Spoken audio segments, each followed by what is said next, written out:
Chapter 1. The Foundation. Malcolm Hatfield learned early that family was everything, because he'd lost his too soon. At 22, a drunk driver had taken both his parents on a rainy November night, leaving him alone in a world that suddenly felt much colder. That loss had shaped him, hardened him, but it had also taught him what mattered. When he held his daughter Sophie for the first time 5 years ago, he'd made a silent promise to those ghosts. This child will never feel alone, never unwanted, never unloved. He'd built a good life through sheer determination. After the Marines, he'd put himself through night school, eventually landing a position as a senior security consultant for a tech firm in Seattle. The work was steady, the pay comfortable, and it allowed him to be present, really present, for Sophie. Every soccer practice, every bedtime story, every scraped knee got his full attention. His wife Carrie had been different when they'd met at Washington State.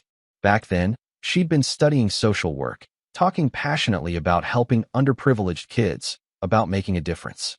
She'd loved his dedication to building something from nothing. They'd married young.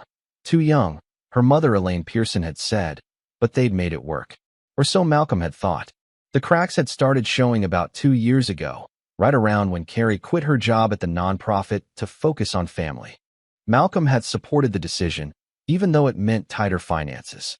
But instead of spending more time with Sophie, Carrie spent more time at her parents' sprawling estate in Bellevue, lunching with her mother and the country club set.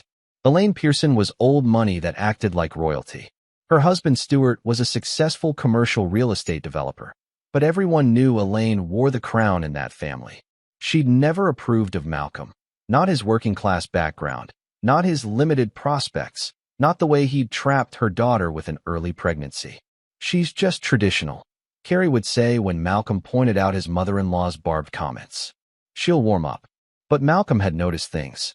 The way Elaine's eyes would skip right over Sophie at family gatherings, focusing instead on Carrie's brother Joey Espinosa's 2 sons. The gifts that were always slightly less generous, slightly less thoughtful. The photographs on Elaine's mantle that featured every grandchild except one. "Dad, why doesn't Grandma Elaine like me?" Sophie had asked one night after a particularly cold visit. Malcolm had knelt down, looking into those trusting brown eyes. "Sometimes grown-ups have problems that have nothing to do with kids. You are perfect, Sophie. You are loved. Don't ever forget that." But he'd started paying closer attention. Started noticing the whispered conversations that stopped when he entered rooms. The way Carrie's phone would buzz with texts from her mother at all hours.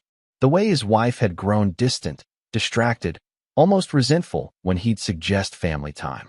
3 weeks before Christmas, Malcolm had been leaving work late when he'd spotted Carrie's SUV parked outside an upscale bar downtown, nowhere near her mother's house where she'd said she was having dinner. He'd almost walked in, almost confronted her, but something had stopped him. Instead, he'd waited, watched. An hour later, she'd emerged alone, but the look on her face, satisfied, conspiratorial, had sent ice through his veins. That's when Malcolm had started doing what he did best, gathering intelligence. A small voice-activated recorder in Carrie's car. Another in the kitchen. He'd hated himself for it, but his gut was screaming that something was wrong. He'd been gathering intel in combat zones. He knew when the enemy was planning something. The recordings had started innocently enough. Carrie talking to her mother about holiday plans, about party preparations. But then, 2 weeks before Christmas, he'd heard it. "Mother, I don't know if I can go through with this." "Don't be weak, Carrie. You want out of this marriage, don't you? You want to come home where you belong. This is how we do it. We create an incident so public, so humiliating, that Malcolm will lash out. Then we have grounds for a restraining order, emergency custody, everything. But Sophie, she doesn't deserve. Sophie is the leverage, darling. Malcolm's weakness. We make him choose between his pride and his daughter. Either way, you win. The prenup protects our family assets, but we need cause for you to get full custody and a favorable settlement. Trust me." Malcolm had listened to that recording a dozen times, his hands shaking with rage. His wife, the woman he'd loved, trusted, built a life with. She'd been planning to destroy him, and she was willing to use their 5-year-old daughter as a weapon. He'd kept listening, kept gathering evidence, and he'd started making plans of his own. The Christmas gathering at the Pearson estate was their grandest event of the year. 40-plus guests, catered dinner, a pianist playing in the great room. Malcolm had dressed Sophie in her favorite red velvet dress, had helped her pick out handmade gifts for everyone, drawings she'd spent weeks perfecting. "Will Grandma Elaine like the picture I made her?" Sophie had asked in the car. Malcolm had looked at his daughter in the rearview mirror, his heart breaking. "You made something beautiful, sweetheart. You always do." The gathering was already in full swing when they arrived. The Pearson mansion glittered with lights. Evergreen garlands draped every surface, and the crystal chandeliers sparkled above perfectly coiffed heads. Joey Espinoza was there with his wife, Jenna Montoya, and their 2 sons. Carrie's younger sister, Kim Matthews, had flown in from California with her new fiancé. Stuart's business partner, Eugene Kaplan, and his family. The country club crowd. All of them dressed like they were attending a royal wedding. Malcolm watched Elaine hold court in the center of the room, imperious in emerald silk. She'd acknowledged his arrival with the barest nod, then immediately turned back to cooing over Joey's boys. "Malcolm," Stuart Pearson approached with a firm handshake. Of all Carrie's family, her father was the only one who'd ever treated him with respect. "Good to see you. Sophie, don't you look lovely?" "Thank you, Grandpa Stuart." Sophie beamed, and Malcolm saw genuine warmth in the older man's eyes. "Your grandfather has something special for you later," Stuart said, winking. The evening progressed with painful civility. Malcolm helped Sophie hand out her drawings, watching her face light up when relatives praised her artwork. She was so innocent, so full of hope and love. The thought of what was coming made him want to grab her and run. But he stayed. He smiled. He played his role. Finally came the gift exchange. The entire family gathered in the grand living room, presents stacked around a 12-foot tree. Elaine presided over the ritual like a queen granting favors. One by one, children received their gifts. Joey's boys got expensive gaming systems and new bikes. Kim's fiancé's nephew got a generous check. Even Eugene Kaplan's daughter received a pearl necklace. Sophie waited patiently, clutching the drawing she'd made for her grandmother, a family portrait with everyone holding hands. Malcolm watched Carrie across the room. She wouldn't meet his eyes. She knew. She knew what was about to happen. Elaine distributed the last gift to a second cousin's child, then brushed her hands together with finality. "Well, I think that's everything. What a wonderful Christmas." "Grandma Elaine?" Sophie's small voice cut through the chatter. "I made this for you." The room went quiet. Malcolm watched 30 pairs of eyes turn to his daughter as she walked forward, offering her drawing with both hands. Elaine looked down at the picture, her face cold as marble. She didn't take it. "Grandma." Sophie's voice was smaller now, uncertain. "I'm sorry, dear," Elaine said, her voice dripping with false sweetness. "But I've already received all the gifts that matter today, from my real grandchildren." The silence that followed was deafening. Malcolm saw it happen in slow motion. The confusion on Sophie's face, the realization, the hurt. His daughter's eyes welled with tears. "Did I?" Sophie's voice cracked. "Did I do something wrong, Daddy?" Every instinct screamed at Malcolm to grab his daughter and leave, to shield her from this moment. But he'd learned something in the Marines. Sometimes you had to let the enemy think they'd won. Sometimes you had to take the hit to deliver a stronger blow. He smiled. Not the rage-filled grimace Elaine was clearly expecting, but a genuine, warm smile. He knelt beside Sophie, cupping her face gently.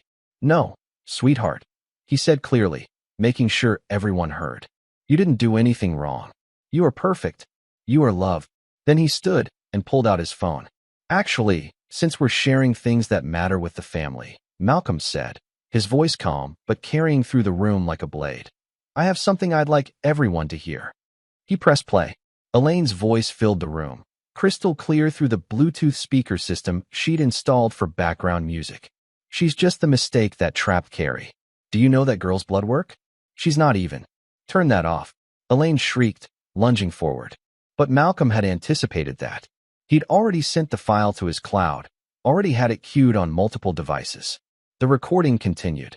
"Mother, she's still my daughter." "Is she? Have you ever actually confirmed that?" Malcolm was so eager to play hero, marry you before you started showing.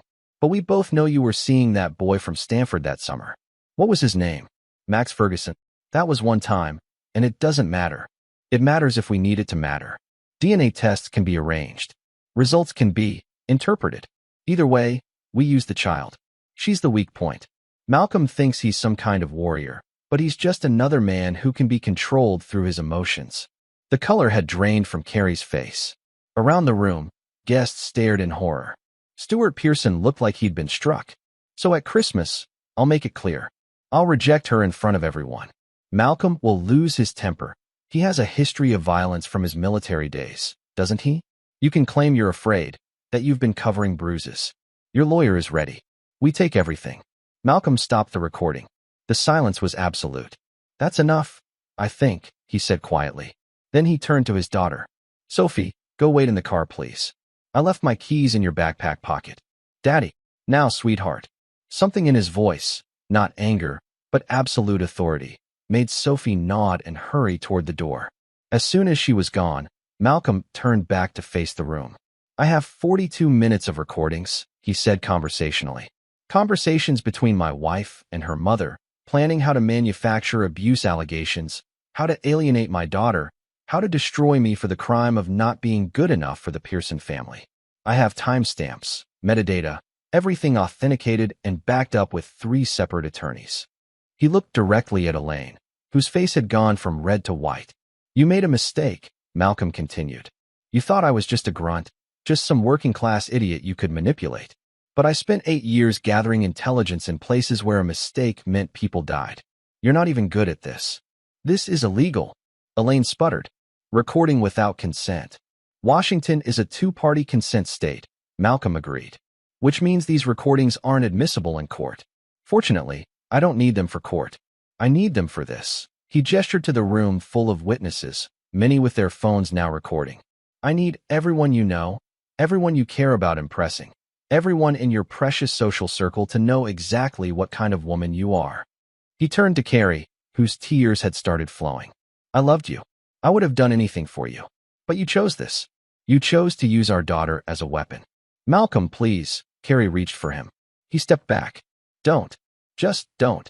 Stuart Pearson stood, his face grave. Son, I'm not your son. I never was I? Malcolm said, but without malice. You're a decent man, Stuart. I'm sorry you're caught in this.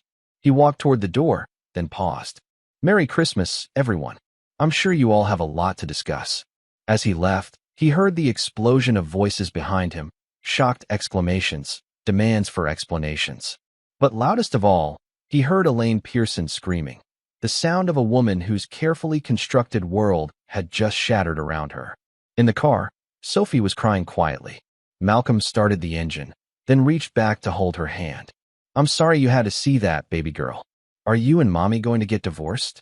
Malcolm's heart broke. I don't know yet. But I need you to know something, Sophie. I need you to understand this with every part of your heart. You are wanted. You are loved. You are important. And I will never let anyone make you feel otherwise. Do you understand? Sophie nodded, squeezing his hand. I love you, Daddy. I love you too, sweetheart. More than anything in this world. As they drove away from the Pearson estate, Malcolm saw his phone light up with texts and calls. He ignored them all except one, from his lawyer, Bill Wheeler, who he'd briefed on the situation weeks ago. Got it all on video. You're a madman. See you Monday. Malcolm allowed himself a small, grim smile. The war was just beginning. Chapter 2, The Fallout. The video went viral by midnight. Malcolm had never expected that. He'd planned for a private family scandal, for whispered gossip among the Seattle elite.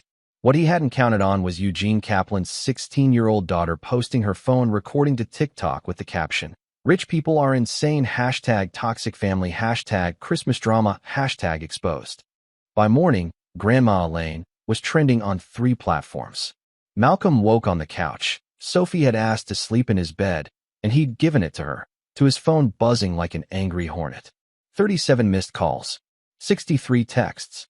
His email inbox had exploded. And somehow, 3 news vans were parked outside his modest Fremont neighborhood house. Jesus, he muttered, peering through the curtains. He'd gotten Sophie up early, made her favorite pancakes, and now she was watching cartoons with noise-canceling headphones on. She'd seemed okay, resilient in the way kids could be, but Malcolm knew there would be questions later. Hard ones. His phone rang again. This time he answered. You're famous, Bill Wheeler said without preamble. His lawyer was a gruff, 60-year-old former prosecutor who specialized in ugly divorces. Malcolm had hired him 2 weeks ago after hearing the first recording. Every news outlet in the state wants to interview you. TMZ called me. TMZ, Malcolm. I just wanted to expose her to the family. Well, mission accomplished. Plus you exposed her to roughly 4 million people and counting. The videos everywhere. People are sending death threats to Elaine Pearson. Someone started a GoFundMe for Sophie's college fund that's already at 60 grand. This is insane. Malcolm rubbed his face. What about Carrie? Radio silent. No divorce filing yet, which surprises me. Her mother probably told her to wait. Let this blow over. It's not going to blow over. No, Bill agreed. It's not. Malcolm, you need to control this narrative. Right now, you're the hero dad. The internet loves you. But if Carrie comes out with allegations, she won't. She knows I have more recordings. Anything she says, I can disprove. You hope. Look, I'm coming over. We need to strategize. Don't talk to any reporters. Don't post anything online. Don't. I'm not an idiot, Bill. No, but you're in uncharted territory. See you in 20. After hanging up, Malcolm checked his texts. Most were from acquaintances, either supportive or fishing for gossip. But one made him pause. It was from Stuart Pearson. Malcolm, I had no idea about any of this. We need to talk. Please. For Sophie's sake. Malcolm stared at the message. Stuart had always been decent to him, but he was still Elaine's husband. Still complicit, even if ignorant. Still. A key turned in the front door. Malcolm was moving before thought, stepping between the entrance and the living room where Sophie sat. His hand instinctively went to where his sidearm would have been when he was deployed. Carrie walked in. She looked terrible, makeup smeared, eyes red and swollen, still wearing last night's cocktail dress under a long coat. She froze when she saw him, her expression cycling through a dozen emotions: fear, anger, regret, defiance. You changed the locks, she said. Not yet, but I will. Malcolm kept his voice level, calm. You shouldn't be here. This is my house. It's the house I bought with my income, that you never contributed a dime to because you were too busy planning how to take it from me. He saw her flinch, but didn't stop. I spoke to Bill. I know your mother hired Vincent Chun. He's good, but this isn't going to play out how you think. Malcolm, Carrie's voice broke. I didn't mean for it to happen like that. Mother, she gets in my head. I never wanted to hurt Sophie. Then why did you? The question came out harder than he intended. Our daughter, Carrie, 5 years old. You stood there and let your mother tell her she wasn't important, wasn't real, wasn't wanted. You helped plan it. I didn't know she'd be so cruel about it. Yes, you did. Malcolm stepped closer, and Carrie backed against the door. I heard the recordings, Carrie. All of them. You knew exactly what your mother was going to do, and the only thing you objected to was whether you could go through with it. Not whether it was wrong, just whether you could stomach it. Tears streamed down Carrie's face. What do you want me to say? Nothing. I don't want to hear another word from you unless it's through lawyers. He moved to the door, opened it wider. Get out. I want to see Sophie. No. She's my daughter. Then you should have acted like a mother instead of your mother's puppet. Malcolm's voice rose, then he forced it down. Sophie was in the next room. You think about what you did, Carrie. You really think about it. And then you come at me with custody demands. I'll see you in court where every detail of your conspiracy gets entered into public record. Every single word. You're threatening me? I'm warning you. There's a difference. He gestured to the open door. Now leave before I call the police and tell them you're trespassing. For a moment, Carrie looked like she might argue. Then something crumpled inside her, and she walked out without another word. Malcolm closed the door and locked it, his hands shaking with adrenaline. Daddy. He turned to find Sophie standing in the living room doorway, headphones around her neck. Was that Mommy? Yeah, baby girl. It was. Is she coming back? Malcolm knelt down, gathering his daughter into his arms. I don't know, but whatever happens, you and me, we're going to be okay. I promise. Sophie buried her face in his shoulder, and Malcolm held her, feeling the weight of every decision he'd made pressing down on him. Bill Wheeler arrived with his associate, a sharp-eyed woman named Andrea Davidson who specialized in family law. They spread out files on Malcolm's dining room table while Sophie retreated to her room to play. Okay, Bill said. Let's talk strategy. First, the good news. Public opinion is overwhelmingly on your side. The bad news. Carrie's lawyer is already spinning this as you manipulating events, illegally recording private conversations, and emotionally abusing your wife by exposing her to public humiliation. He's saying I abused her? It's the play they have to make, Andrea explained. They'll argue that your actions were retaliatory and harmful, that you've damaged Carrie's reputation and mental health, that you're using Sophie as a pawn by keeping her from her mother. I have recordings of them planning to accuse me of physical abuse, which we can't use in court, Bill reminded him. Washington's two-party consent law. Those recordings are inadmissible. Malcolm leaned back, frustrated. So what do? We document everything, Andrea said, pulling out a legal pad. Every interaction, every communication. We file for divorce first, which gives us strategic advantage. We request full custody with supervised visitation for Carrie. We argue that her participation in a conspiracy to falsely accuse you of abuse demonstrates poor judgment and potential danger to the child. They'll fight dirty, Bill warned. Elaine Pearson has money and connections. She'll hire investigators, dig into your past, try to find anything. Let them look. I've got nothing to hide. Everyone has something, Andrea said gently. A bar fight in college, a controversial social media post, an ex-girlfriend with an axe to grind. They'll find it and weaponize it. Malcolm thought about his past. His military service was clean, honorable discharge, commendations for his work in intelligence. His record was spotless, never even a speeding ticket. His finances were modest, but stable. His ex-girlfriends were few and far between, mostly friendly. They won't find anything, he said with confidence. Then we proceed aggressively, Bill decided. Andrea, draft divorce papers. Malcolm, I need you to write down every instance you can remember of Elaine showing preferential treatment to other grandchildren, every cruel comment, every time Carrie chose her mother over Sophie. Dates if you can remember them, witnesses if possible. That'll take a while. You've got time. This is going to be a war, Malcolm. Months, maybe longer. You ready for that? Malcolm thought about Sophie in her room, about the look on her face when Elaine had rejected her gift, about the years of small cruelties he'd watched his daughter endure. I'm ready. 3 days later, on a Tuesday morning, the divorce papers were filed. Malcolm had just dropped Sophie at kindergarten.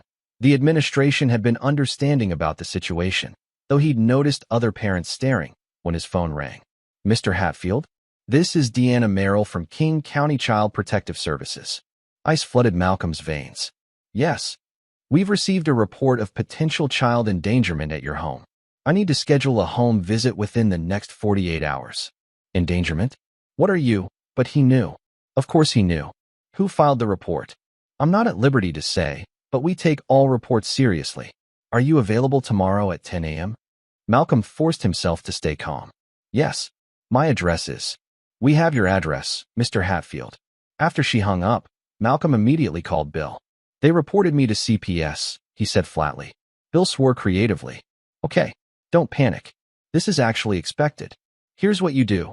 Clean house top to bottom.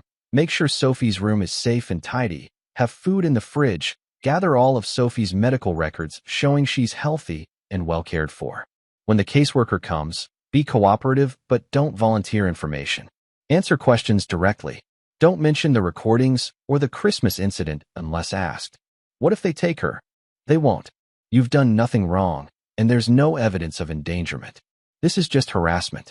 It'll go in our favor eventually. Shows Carrie's willing to weaponize government agencies against you. Malcolm spent the rest of the day preparing. He cleaned obsessively, organized Sophie's toys and books, stocked the fridge with healthy food. That evening, he sat Sophie down and explained in simple terms that a nice lady would be visiting to make sure she was happy and safe. Am I safe, Daddy? You're the safest kid in the world, baby girl. I just need you to tell the truth about how we live, okay? About school, your friends, how I take care of you. Okay. Sophie hugged him. You're the best, Daddy. The next morning, Deanna Merrill arrived exactly on time. She was a tired-looking woman in her 40s with kind eyes and a no-nonsense air. Malcolm let her in, offered coffee, and tried not to look as nervous as he felt. She spent an hour walking through the house, looking at Sophie's room, checking the kitchen, asking questions. She interviewed Sophie privately while Malcolm waited in the kitchen, his heart pounding. Finally, Deanna closed her notebook. Mr. Hatfield, I'll be filing a report that shows no evidence of neglect or endangerment. Your daughter is clearly well cared for, happy, and secure. Off the record, I've seen the video. I know what this is about. I appreciate that. However, she continued, I'm concerned about the level of conflict between you and your estranged wife. Children suffer most in high-conflict divorces. Whatever issues you have with Carrie Hatfield, Sophie shouldn't be in the middle. I agree. I never wanted her in the middle. But her mother and grandmother. I'm not here to judge the adults, Deanna said firmly. I'm here to make sure the child is okay. Right now she is. Keep it that way. After she left, Malcolm sank onto the couch, exhausted. His phone buzzed with a text from Bill. CPS cleared you. Good. Now comes the hard part. Malcolm almost laughed. This was supposed to be the easy part. The following week, Stuart Pearson showed up at Malcolm's door. Malcolm almost didn't open it, but something in the older man's posture, defeated, diminished, made him reconsider. I'm not here to fight, Stuart said immediately. I just want to talk. 5 minutes. Malcolm let him in, but didn't offer coffee or a seat. You have 3. Stuart looked around the house he'd only visited a handful of times. Elaine had always insisted they come to the estate. I owe you an apology. A massive one. I knew Elaine was hard on you, but I didn't know about the rest. The planning, the conspiracy. I swear to God, Malcolm, I didn't know. You didn't want to know, Malcolm corrected. You saw how she treated Sophie. You saw the favoritism. You just chose to ignore it. You're right. Stuart's voice was heavy. I've spent 35 years choosing to ignore things about my wife because it was easier than fighting. That's on me. But I'm done ignoring. I've moved into the guest house on our property. I'm reevaluating everything. Good for you. Is there a point to this? I want to help. With Sophie, with the custody fight. Whatever you need. I'll testify if necessary. I'll provide financial support. I don't want your money. Then let me be her grandfather. The one I should have been all along. Stuart's eyes were red. Please. She's my granddaughter. I love her. And I'm so damn sorry I didn't protect her. Malcolm studied the man. He saw genuine remorse, genuine pain. But he'd been fooled before. You want to help? Then here's what you do. You tell Carrie to agree to joint custody with me as primary. You tell Elaine to drop her vendetta. You make this right without lawyers and judges and more trauma for Sophie. I'll try. Don't try. Do it. Or stay away from us. Stuart nodded slowly. I understand. I'll do what I can. After he left, Malcolm stood at the window watching the sun set over the neighborhood. He'd thought the recording would be the end of it, that exposing Elaine would be enough. He was starting to realize it was just the beginning. Chapter 3, The Counterattack. Carrie filed for divorce 4 days later, and the petition was a masterpiece of fiction. Malcolm read it in Bill's office, his jaw tightening with each paragraph. According to the document, he was a controlling, emotionally abusive husband who had systematically isolated Carrie from her family, who displayed frightening anger issues stemming from his military service, and who had secretly recorded private conversations in a pattern of stalking and harassment. They're claiming PTSD, Andrea explained, pointing to a section. They'll bring in an expert to testify that your military background makes you potentially dangerous. I was in intelligence, not combat infantry. I never even fired my weapon outside of range. Doesn't matter. They'll paint you as unstable, trigger-happy, controlling. They'll say your actions at Christmas were evidence of mental instability, that a stable person would have removed their child from the situation quietly, not played a recording for public humiliation. That's insane. That's divorce court, Bill said grimly. Welcome to hell. Now, the good news. They're also filing for full custody, which means we get discovery. We get to depose Carrie and Elaine. We get to make them answer questions under oath. When? Probably 4-5 months from now. Judge needs to review. Malcolm's phone buzzed. He glanced down and felt his blood run cold. The text was from an unknown number, but the attached photo was clear enough. Malcolm outside Sophie's kindergarten, taken from a distance with a telephoto lens. The message read, "You should be more careful about who's watching." He showed it to Bill, whose expression darkened. They're having you surveilled. Probably hoping to catch you doing something they can use. Meeting a woman, drinking too much, anything that looks bad. I'm not doing anything wrong. Then they'll try to make you slip up. Malcolm, you need to be perfect from here on out. I mean it. No bars, no dates, no raised voices in public. You're under a microscope. So they get to harass me. But I have to be a saint? Yes, Andrea said bluntly. That's how this works. They have money and connections. We have the truth. But truth doesn't always win if you give them ammunition. Malcolm pocketed his phone, his mind racing. He'd expected a fight, but this felt different. More personal. More invasive. There's something else, Bill said, pulling out another document. Elaine's lawyers filed a harassment claim against you.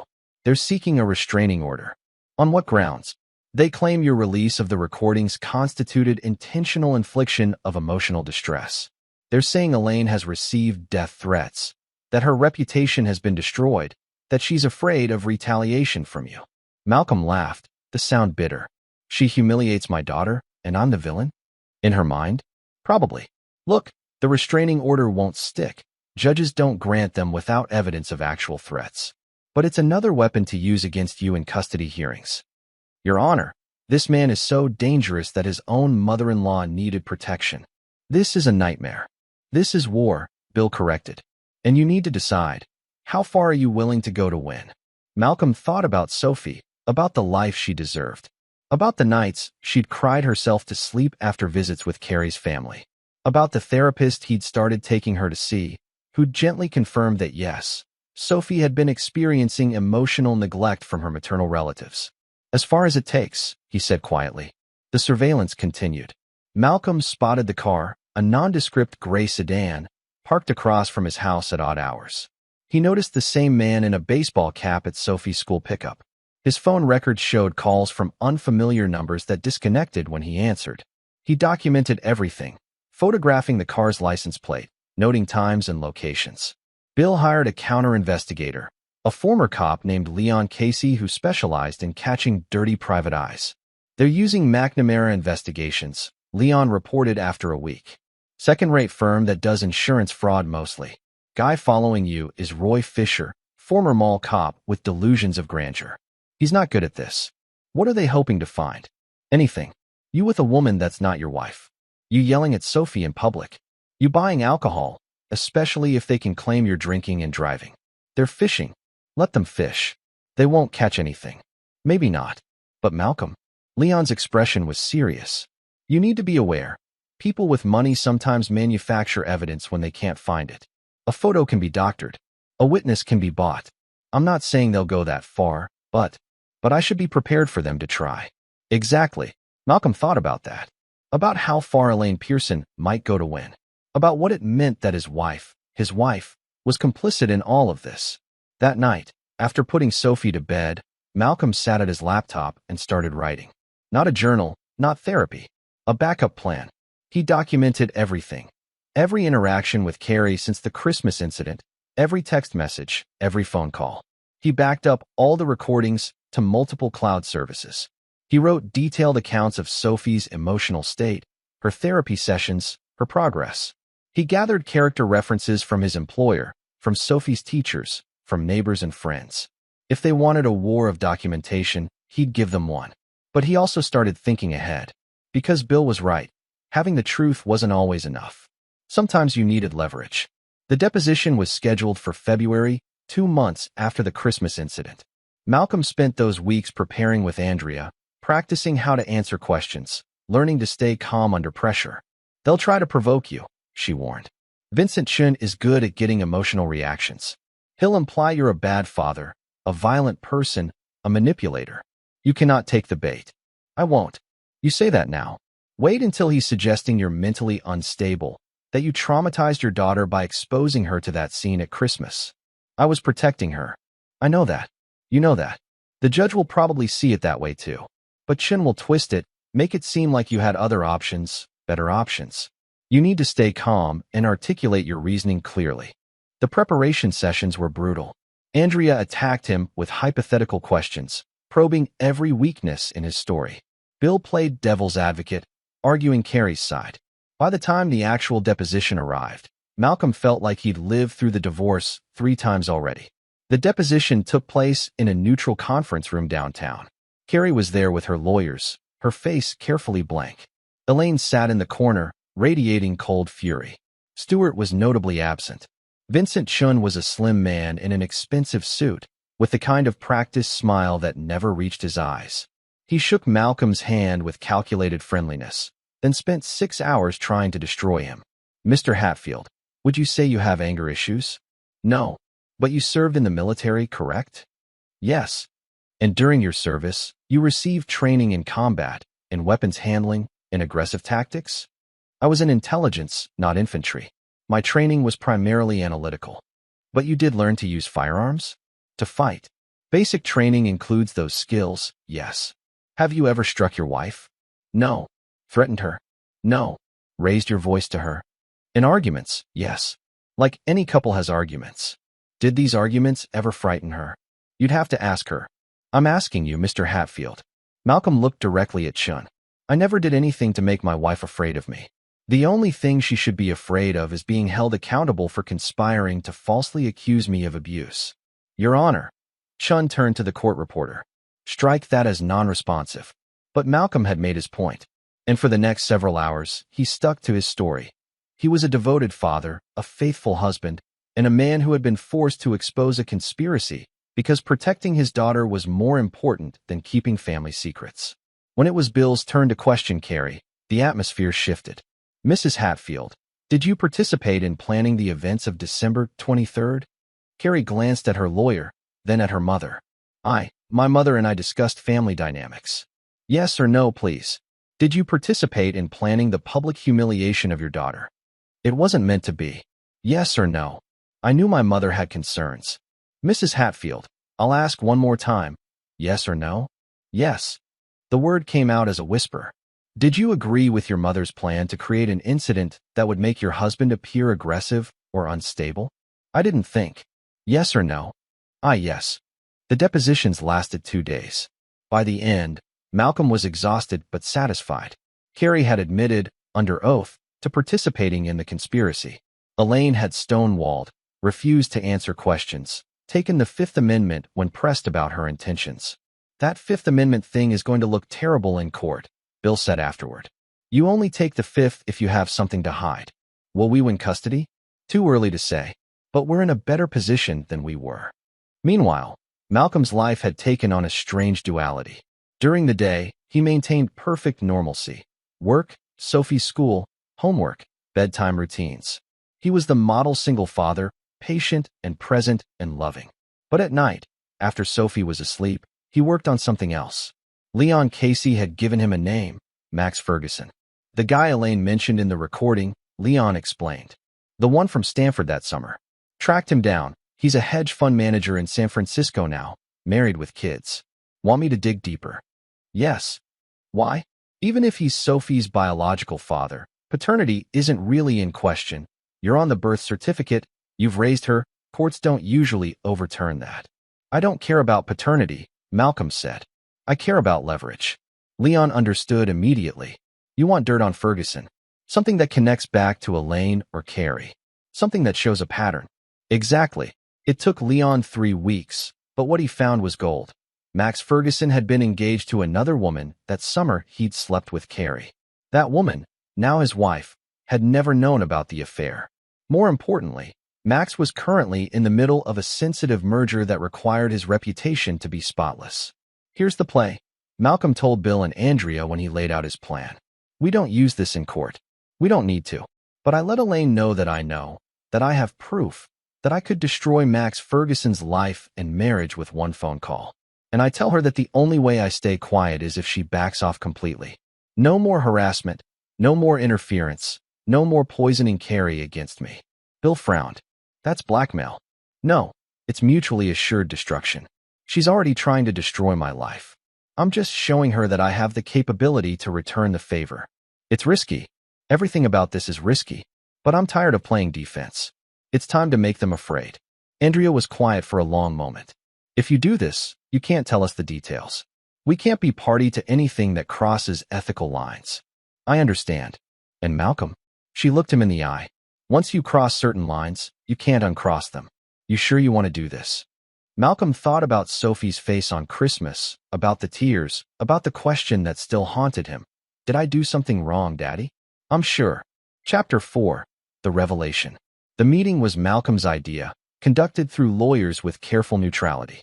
Neutral location, a conference room in a downtown office building.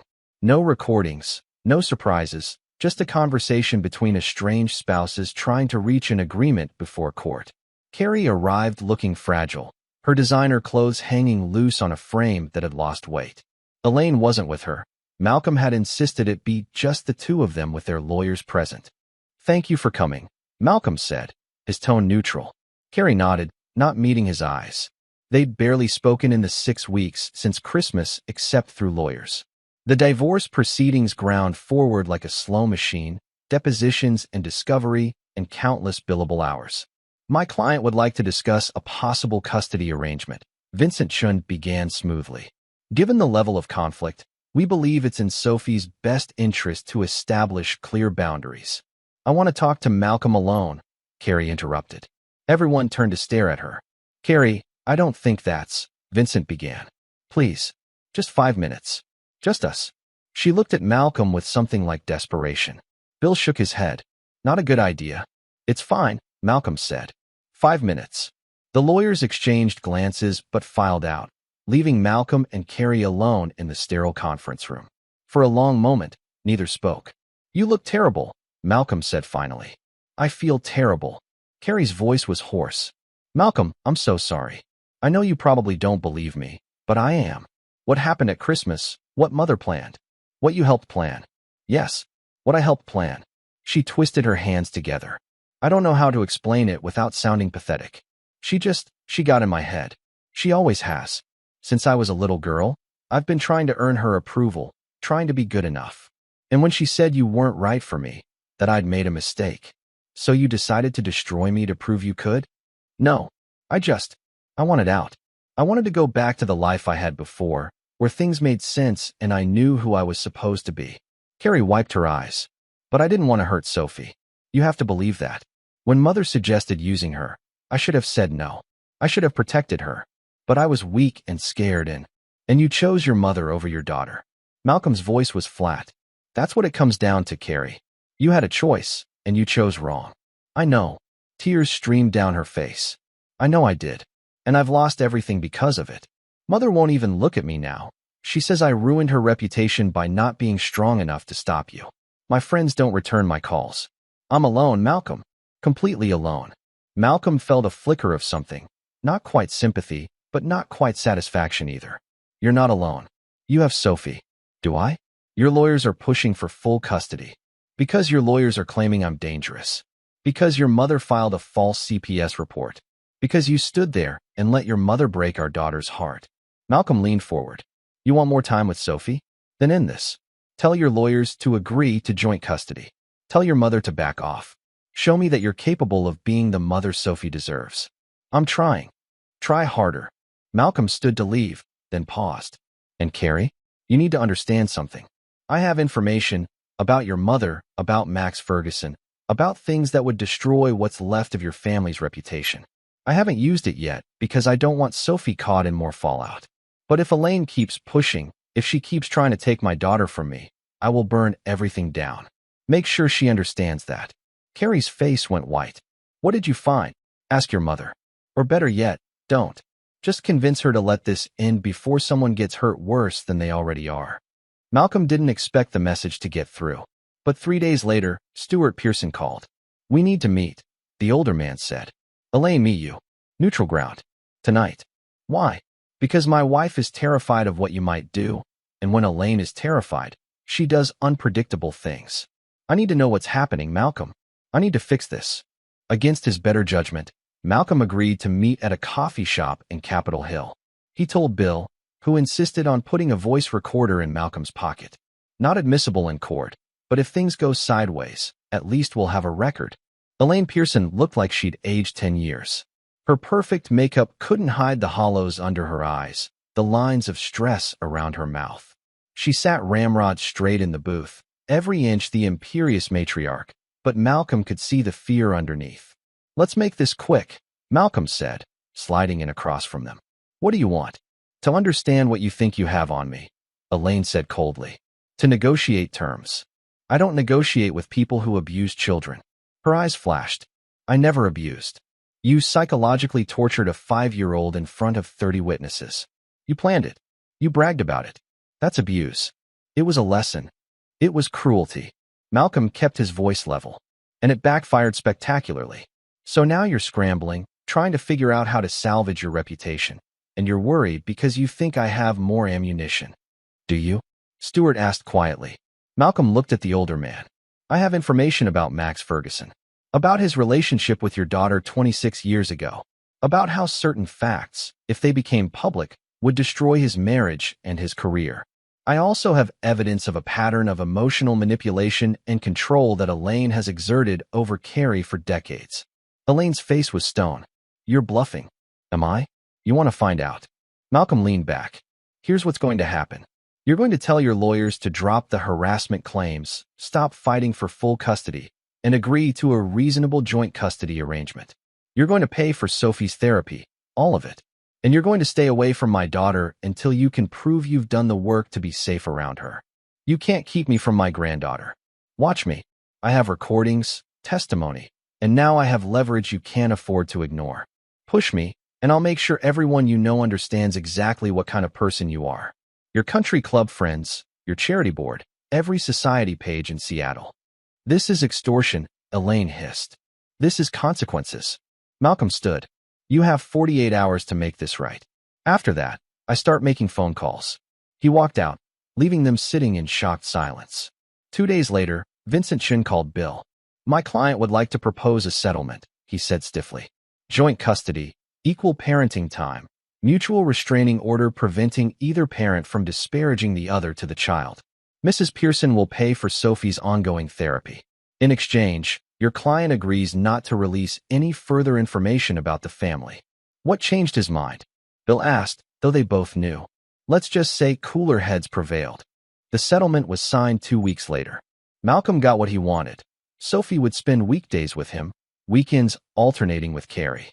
Elaine would have no unsupervised contact with Sophie until a family therapist signed off. The divorce would proceed with standard division of assets, minimal, since they'd had a prenup and no significant joint property. It should have felt like victory. Instead, Malcolm felt hollow. Because the truth was, he'd won by threatening to destroy people. He'd become the thing he hated, someone willing to weaponize information, to manipulate and intimidate. Don't second-guess yourself, Bill said when Malcolm expressed his doubts. You protected your daughter. That's what mattered. I could have done it differently. Maybe, but you did it the way that worked. Sophie is safe now. That's what counts. Malcolm wanted to believe that. But late at night, when he couldn't sleep, he wondered what price he'd paid for that safety. The first weekend Carrie had Sophie, Malcolm nearly went crazy with worry. He'd made sure Elaine wouldn't be there, had checked Carrie's apartment himself, had extracted promises from both Carrie and her lawyer. But still, the house felt empty without Sophie's laughter, her endless questions, her small hand in his. When she came home Sunday evening, she seemed okay. Tired but happy. Mommy took me to the zoo, Sophie reported. And we had ice cream. And she said she was sorry for being sad. Did you have a good time? Yeah. But I missed you, Daddy. I missed you too, baby girl. The custody schedule settled into routine. Malcolm threw himself into work, into being the best parent he could be during his time. He started taking Sophie to a father-daughter karate class. He signed up to volunteer at her school. He documented everything. Every exchange with Carrie, every phone call, every moment of Sophie's emotional recovery.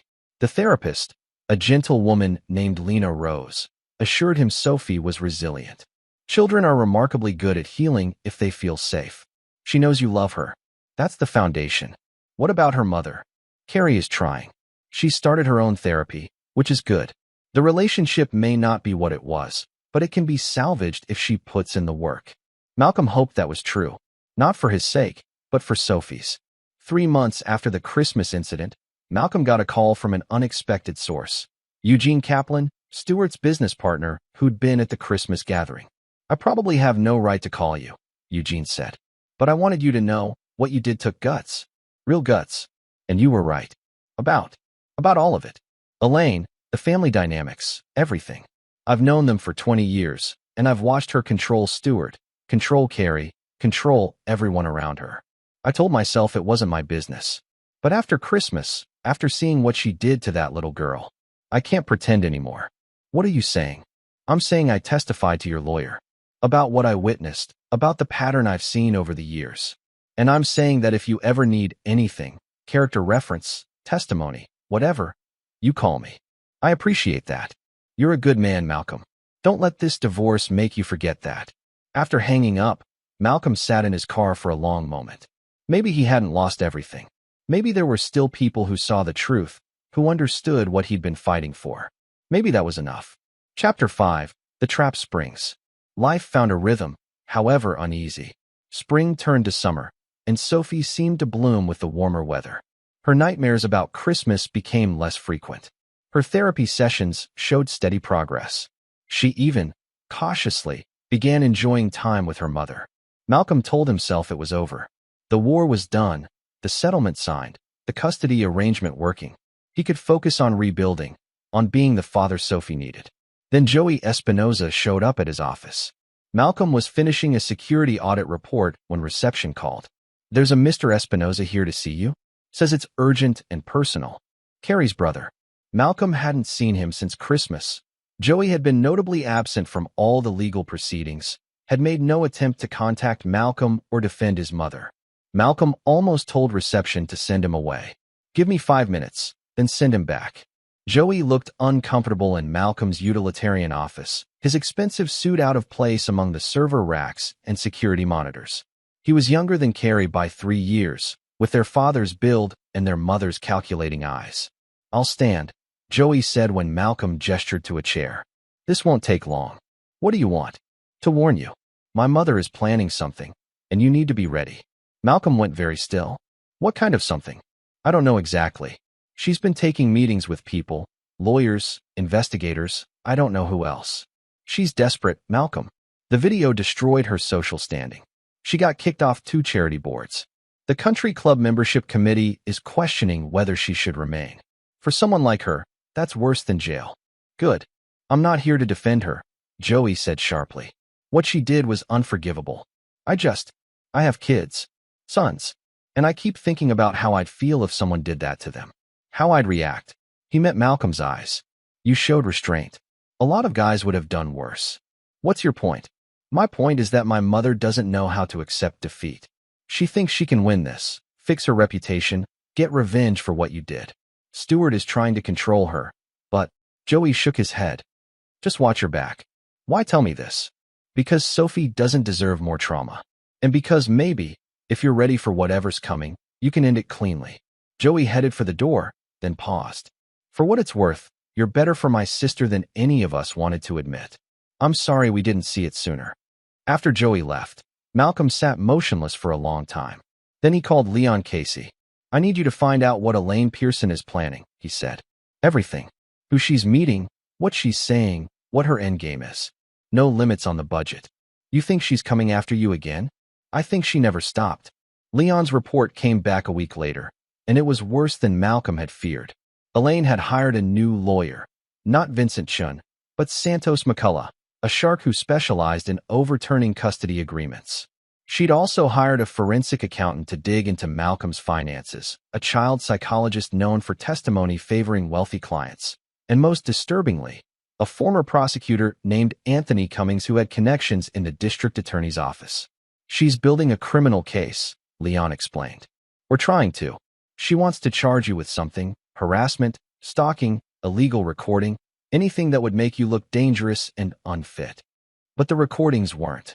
The recordings weren't admissible in civil court. But Washington law also has criminal penalties for recording without consent. It's rarely prosecuted, but if she can convince a friendly prosecutor that you represent a pattern of criminal behavior, they could file charges. And if you're charged with a crime, even if you beat it, Carrie's lawyers can use that arrest to request emergency custody modification.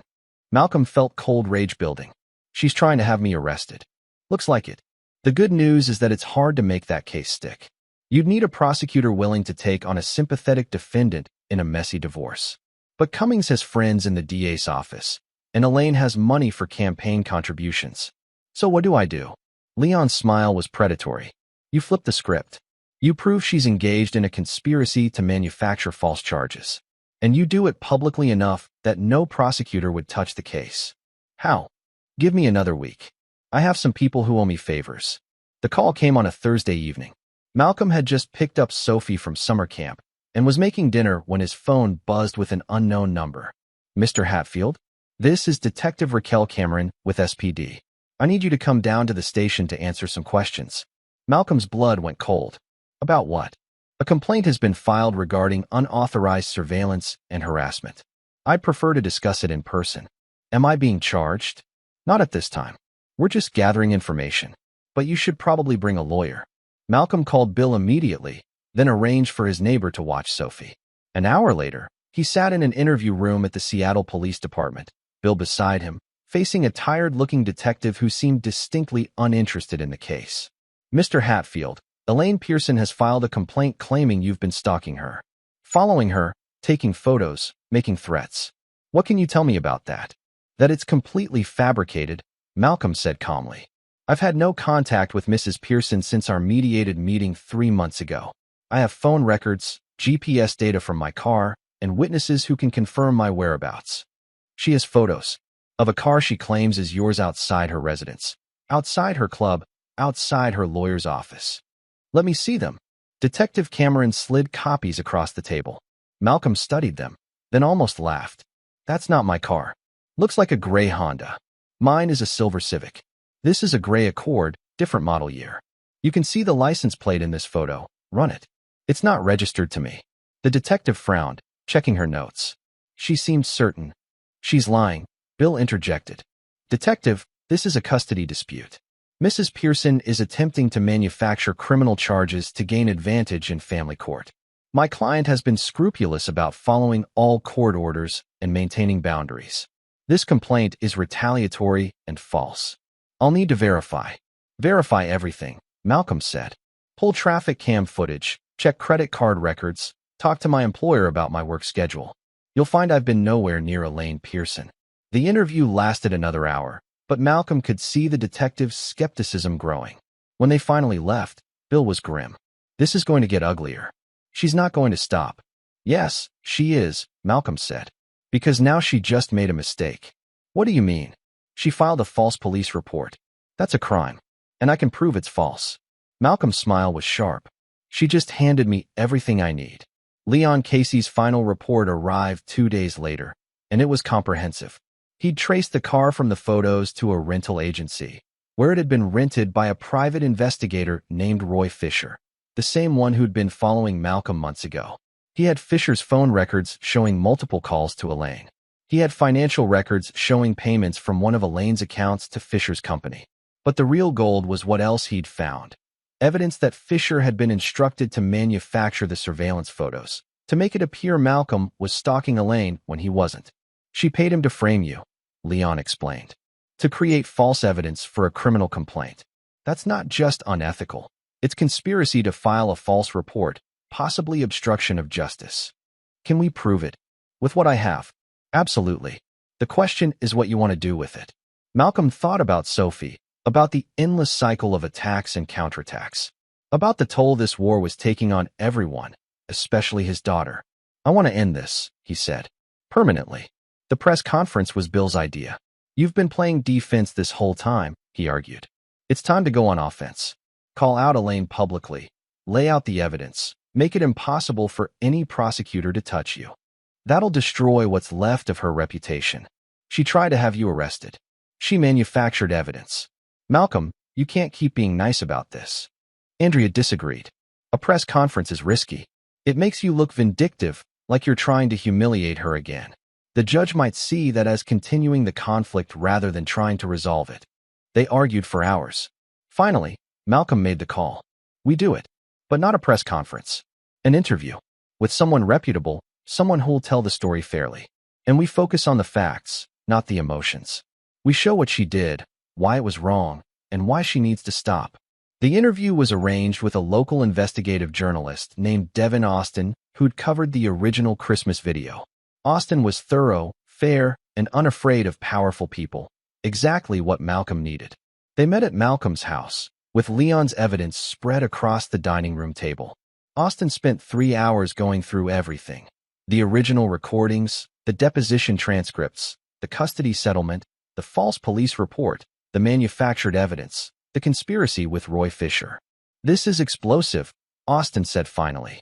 If I publish this, Elaine Pearson won't just lose her social standing.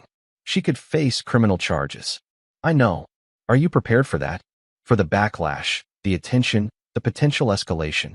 Malcolm thought about Sophie sleeping upstairs, about the peaceful life he was trying to build for her, about the fact that every day Elaine remained free to scheme was another day of danger. I'm prepared, he said, but I want to give her one last chance. The message Malcolm sent to Elaine was simple. I have evidence that you paid Roy Fisher to manufacture surveillance photos and file a false police report. I'm giving you 48 hours to drop all legal action against me, issue a public apology to Sophie, and agree to supervised therapy before any contact with your granddaughter. If you don't, I'm publishing everything. Your choice. The response came within an hour from her lawyer Santos McCullough. This is blackmail. We're forwarding this message to the police. Malcolm's reply. It's not blackmail to refuse to be victimized by false charges. But feel free to involve the police. I'll show them the evidence of your conspiracy. 47 hours. For a day and a half, there was silence. Malcolm went about his life. Work, dinner with Sophie, bedtime stories. But he kept his phone close, kept checking email, kept waiting. Finally, with 3 hours left on his deadline, Stuart Pearson called. She'll do it, Stuart said, his voice defeated. The apology, the therapy, dropping the legal action. All of it, in writing, signed by her lawyer. You'll get it by the end of the day? Malcolm, I'm sorry. For all of it. I should have stopped her years ago. You should have. But you didn't. Now you have to live with that. After hanging up, Malcolm sat in his quiet house, feeling the weight of everything lift slightly. It wasn't over. Elaine's written apology would come. The therapy would be scheduled, but trust would take years to rebuild if it ever could be. But for now, Sophie was safe. That's what mattered. The apology arrived by courier that evening, notarized and formal. To Sophie Hatfield. I apologize for my words and actions on December 23rd. You are my granddaughter, and you are loved. My behavior was wrong, and I am seeking help to ensure it never happens again. I hope that one day you can forgive me. Elaine Pearson. It was sterile, formal, probably written by lawyers. But it was something. Malcolm showed it to Sophie the next morning over breakfast. Grandma Elaine says she's sorry. Sophie said slowly. Does that mean she doesn't hate me? She never hated you, baby girl. She was just confused. And mean. Sometimes people are mean when they're confused. Are we going to see her? Maybe someday. But not until she's better. Not until we know it's safe. Sophie nodded, then went back to her cereal. Malcolm watched her, marveling at her resilience. 5 years old, and she'd survived a family war that would have broken most adults. She's going to be okay, he thought. We both are. Chapter 6. The Cost of Victory. The summer passed in a carefully constructed peace. Elaine kept her distance, communicating only through lawyers and therapists. Carrie slowly rebuilt her relationship with Sophie, proving through actions that she was changing. Stuart divorced Elaine, a shock that rippled through Seattle society, but surprised Malcolm not at all. I should have done it 30 years ago, Stuart told Malcolm during one of their occasional coffee meetings. I let her poison everything good in my life because I was afraid of being alone. But being alone is better than being complicit in cruelty. Malcolm was cautiously allowing Stuart back into Sophie's life. The older man was attending his own therapy, working to understand his role in enabling Elaine's behavior. He showed up for Sophie's soccer games, her school concerts, always respecting boundaries, never pushing. I don't need your forgiveness, Stuart said. I just need you to let me try to be the grandfather I should have been. Keep showing up, Malcolm replied. That's all I ask. The divorce from Carrie was finalized in August. It was anticlimactic after everything. Papers signed in a judge's chambers, a brief discussion of final asset division, and then it was done. 7 years of marriage dissolved in 15 minutes. I'm sorry, Carrie said afterward, in the courthouse hallway. For everything. I know that doesn't fix it, but I need you to know I mean it. I know you do. Malcolm looked at the woman he'd once loved, seeing a stranger now. Are you okay? Really okay? Getting there. Therapy helps. Being out of mother's influence helps. She managed a small smile. I got a job. At a nonprofit, like I used to do. It feels good to be useful again. That's good. Sophie will be proud of you. They parted ways cordially, two people bound by a child, but nothing else. Malcolm told himself it was the best possible outcome. So why did victory feel so hollow? The answer came in September, during Malcolm's own therapy session. Dr. Nathan Liu was a veteran counselor who specialized in trauma and family dynamics. Malcolm had started seeing him at Andrea's suggestion, after realizing that winning the legal battle didn't mean winning the emotional one. "You're describing what I call moral injury," Dr. Liu explained. "You did things to protect your daughter that violated your own ethical code. The illegal recordings, the blackmail. I prefer to call it leverage. Call it what you want. The point is, you behaved in ways that conflict with your values, and now you're struggling to reconcile the man you want to be with the man you had to become." Malcolm stared at his hands. "I don't regret protecting Sophie. I'm not asking you to regret it. I'm asking you to acknowledge the cost. You won, Malcolm, but you paid for that victory with pieces of yourself. Now you need to figure out if you can put those pieces back together. What if I can't? Then you adapt. You build a new normal. You accept that sometimes survival requires compromise, and you find ways to live with that." It was harder than Malcolm expected. He'd thought the end of legal battles would bring peace, but instead, he found himself questioning everything. Had he gone too far? Had there been other options he'd missed? Was he any better than Elaine if he'd been willing to destroy people to protect his own? "You're not the same," Bill said bluntly when Malcolm voiced these doubts over lunch. "Elaine hurt a child for revenge. You fought back to protect that child. The moral calculus isn't even close." "But I enjoyed it," Malcolm admitted. "Parts of it, anyway. I enjoyed watching her squirm, watching her lose. That scares me. That makes you human. Look, you're never going to be perfect, Malcolm. You're going to have dark thoughts and vengeful impulses and moments where you hate everyone involved in this mess. That's normal. What matters is what you do with those feelings." Malcolm tried to believe that. Tried to focus on the good. Sophie was thriving. His relationship with her deeper than ever. His work was satisfying. He'd made new friends, including Eugene Kaplan and his family, who invited Malcolm and Sophie to dinner regularly. He'd even started dating, cautiously, with a woman named Marie McDowell who taught at Sophie's school and understood the complications of single parenthood. Life was moving forward. So why did Malcolm keep looking over his shoulder? The answer came in October, almost a year after the Christmas incident. Malcolm was at Sophie's school for parent-teacher conferences when he ran into Jenna Montoya, Joey Espinosa's wife. They'd never been close, but Jenna had always been kind to Sophie. "Malcolm," she said, touching his arm. "Do you have a minute?" They stepped into the hallway while Sophie played on the playground. "I don't know if I should tell you this," Jenna began. "But Joey and I have been talking, and we think you should know what's happening with Elaine." Malcolm's guard went up immediately. "What about her?" "She's sick. Really sick. Stuart thinks it's pancreatic cancer, but she's refusing treatment. She's just giving up." Malcolm felt nothing. No sympathy, no vindication, just a strange numbness. "Why are you telling me?"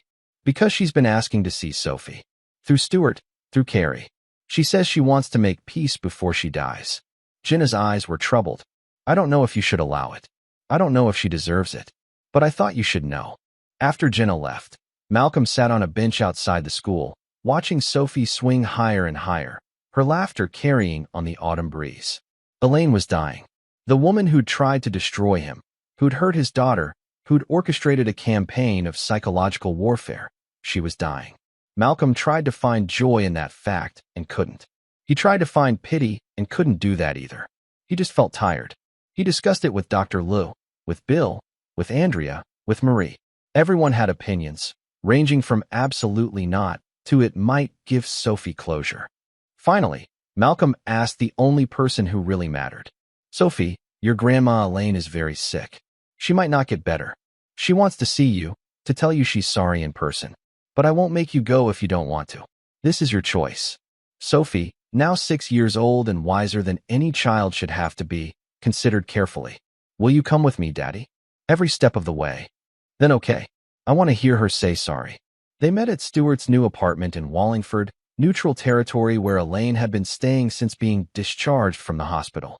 Stuart met them at the door, looking older and more worn than Malcolm had ever seen him. "Thank you for coming," he said quietly. "She's in the living room. I'll stay out of the way." Elaine sat in a wheelchair by the window, wrapped in blankets despite the warm apartment. The transformation was shocking.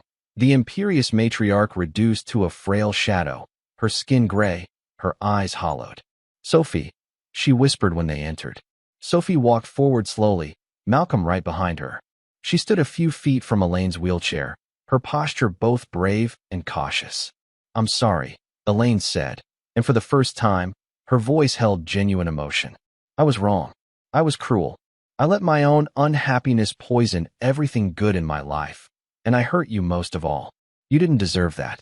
You deserve to be loved, cherished, celebrated." Tears rolled down her hollow cheeks. "Can you forgive me?" Sophie looked up at Malcolm. He nodded slightly, giving permission for whatever she decided. "I don't know," Sophie said honestly. "You were really mean to me. You made me think I wasn't good enough. You are more than good enough. You are perfect. You are," Elaine's voice broke. "You are everything I wish I'd been brave enough to be when I was young. Strong and honest and true. Don't ever let anyone make you feel small, Sophie. Not even me." They stayed for 20 minutes.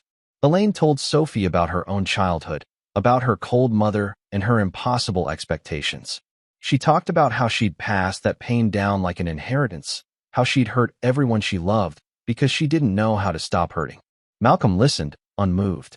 Understanding someone's trauma didn't excuse their choices. But he let Sophie hear it, let his daughter decide what, if anything, to take from this moment. As they were leaving, Elaine caught Malcolm's hand. "I don't ask for your forgiveness," she said. "I don't deserve it. But thank you for letting me try to make this right." Malcolm looked down at the dying woman who'd tried to destroy him. "I didn't do it for you." Elaine Pearson died 3 weeks later. The funeral was small, just family and a handful of friends who'd stuck with her through the scandal. Malcolm took Sophie, not for Elaine's sake, but for Stuart's and Carrie's. At the service, Carrie delivered a eulogy that was honest about her mother's flaws while acknowledging her complexity. "She loved fiercely and damaged deeply," Carrie said. "She made terrible choices, but she was trying, at the end, to be better. I hope that counts for something." Malcolm wasn't sure it did, but he held Sophie's hand and let her say goodbye to the grandmother she'd barely known, and that felt like enough. That evening, back at home after the funeral, Sophie asked the question Malcolm had been dreading. "Daddy, are you happy Grandma Elaine is gone?" Malcolm knelt down, looking into those perceptive brown eyes. "No, sweetheart. I'm not happy. I'm relieved, maybe, because now I don't have to worry about her hurting you again. But I'm not happy someone died." "I'm sad," Sophie said, "even though she was mean." "Is that weird?" "No, baby girl. That's not weird. That's called being a good person. You can be sad that someone suffered, even if they hurt you. That's one of the things that makes you better than them." Sophie hugged him tightly, and Malcolm held his daughter, thinking about the complex legacy of pain and love and damage that families carried. About how the worst thing Elaine had done might have been showing Sophie how not to be. And maybe that was worth something after all. Chapter 7. The Final Revelation. 6 months after Elaine's death, life had settled into something resembling normalcy. Sophie was excelling in first grade. Carrie had grown into a devoted co-parent, and Malcolm's relationship with Marie had deepened into something serious and sustainable. The custody arrangement worked smoothly. The legal bills were finally paid off. The nightmares had stopped. Malcolm should have known peace never lasted. The call came from Stuart on a Tuesday evening in March. His voice was strained, urgent. "Malcolm, I need you to come to my apartment. Tonight. Don't bring Sophie. It's about Elaine's estate. There's something you need to see." "What kind of something?" "I can't explain over the phone. Just please come." Malcolm arranged for Marie to stay with Sophie and drove to Wallingford, his instincts screaming that whatever this was, it would be bad. Stuart met him at the door, holding a thick folder. Inside the apartment, Eugene Kaplan sat on the couch, looking grim. Joey Espinoza was there too, along with someone Malcolm didn't recognize, a thin man in his 60s with the careful posture of a lawyer or accountant. "This is Bill Wheeler," Stuart said, gesturing to the stranger. "Not your lawyer, Bill. This is William Wheeler Sr., Elaine's estate attorney. He's been handling her will and papers." "Why am I here?" Malcolm asked. Wheeler Sr. opened his briefcase. "Because, Mr. Hatfield, Elaine Pearson left specific instructions that certain documents be revealed after her death, and those documents concern you directly." He pulled out a sealed envelope, thick with papers. "Before she died, Mrs. Pearson underwent what she described as a moral accounting. She compiled evidence and confessions about her actions over the past 30 years. She wanted me to ensure that, should anything ever call her character into question posthumously, the truth would be known." Malcolm took the envelope warily. "What kind of truth?" The kind that changes everything, Stewart said quietly. Malcolm, you should sit down. Malcolm opened the envelope. Inside was a handwritten letter, pages and pages in Elaine's distinctive script. He began to read, and with each paragraph, the room seemed to tilt. To those who discover this after my death, I write this as a confession and a warning. For 35 years, I have controlled and manipulated my family through lies, blackmail, and psychological warfare. I have destroyed relationships, damaged children, and driven away anyone who threatened my power. But my greatest sin, the one that haunts my dying days, involves my daughter Carrie and her marriage to Malcolm Hatfield. Malcolm was never the problem. He was everything Carrie needed, strong, devoted, honorable. But he was also everything I feared, someone who might give my daughter the courage to escape my influence. So I set out to destroy their marriage from the beginning. Malcolm's hands shook as he continued reading. The letter detailed how Elaine had deliberately created rifts between him and Carrie, had planted doubts and insecurities, had spent years whispering poison about Malcolm's inadequacies and limitations. But then came the part that made Malcolm's blood run cold. The affair with Max Ferguson was my idea. I introduced them at a party the summer before Carrie's wedding, knowing Max's reputation. I encouraged Carrie to spend time with him, to question her commitment to Malcolm. When she confessed the affair to me, pregnant and terrified, I saw my opportunity. I told her that Sophie might not be Malcolm's child. I suggested a secret paternity test. Then I bribed the lab technician to report inconclusive results, ensuring Carrie would always doubt, always wonder, always feel trapped by uncertainty. The truth is, I never had the actual test run. Sophie was always Malcolm's daughter. But I needed Carrie to believe otherwise, to feel guilty enough to be controlled. For 6 years, I used that manufactured doubt to keep my daughter under my influence. Malcolm stopped reading, while rising in his throat. She lied about Sophie's paternity? There's more, Stewart said grimly. Malcolm forced himself to keep reading. The letter went on to detail other manipulations. How Elaine had sabotaged Carrie's career opportunities to keep her financially dependent. How she'd intercepted Malcolm's attempts to plan romantic gestures or surprises. How she'd systematically isolated Carrie from friends who might encourage independence. And then came the Christmas incident. I planned the public humiliation not just to hurt Malcolm, but to destroy any remaining affection Carrie might have for him. I wanted her to see him as weak, as someone who couldn't protect her or their daughter. I wanted to create a scandal so devastating that divorce would be inevitable, and Carrie would come back to me completely. It backfired spectacularly. Malcolm proved to be exactly what I'd always feared, a man strong enough to fight back, smart enough to expose me, and devoted enough to prioritize his child over everything else. The letter concluded with something approaching remorse. I am dying having destroyed the only family I had. My husband is leaving me. My children barely speak to me. My granddaughter, innocent, beautiful Sophie, will remember me only as the villain who hurt her. I cannot undo the damage. But I can tell the truth. Malcolm Hatfield was a good man who deserved better. Carrie was a good daughter whom I twisted into something she was never meant to be. And Sophie is, beyond any doubt, Malcolm's child, his daughter in blood and in every way that matters. If there is any justice, this letter will ensure that Malcolm knows. The doubt, the pain, the years of undermined confidence. It was all a lie. He was enough. He was always enough. Malcolm set the letter down with shaking hands. Around him, the men waited in silence. I had a paternity test done, he said finally. After the Christmas incident, when the custody fight started, I needed to know for sure. And? Eugene asked gently. Sophie is mine. 99.9% certainty. I never doubted it, really, but I needed it documented for court. Malcolm looked at Stewart. You knew? About all of this? Not until Wheeler brought me these papers last week. I swear to God, Malcolm, I didn't know. If I had, Stewart's voice broke. I would have stopped her. I would have done something. Would you? The question came out harder than Malcolm intended. Or would you have done what you always did? Look the other way because confronting her was too difficult? Stewart flinched but didn't argue. There's more, Wheeler Sr. said carefully. He pulled out additional documents, financial records, email transcripts, more evidence of Elaine's machinations. Mrs. Pearson also included a substantial trust fund for Sophie, to be managed by you, Malcolm. $2 million. with explicit instructions that none of it can be accessed by Carrie or any other Pearson family member. Malcolm stared at the paperwork. Blood money. Restitution, Wheeler corrected. She knew she couldn't undo the damage, so she tried to provide for Sophie's future. College, graduate school, a house someday, whatever you deem appropriate.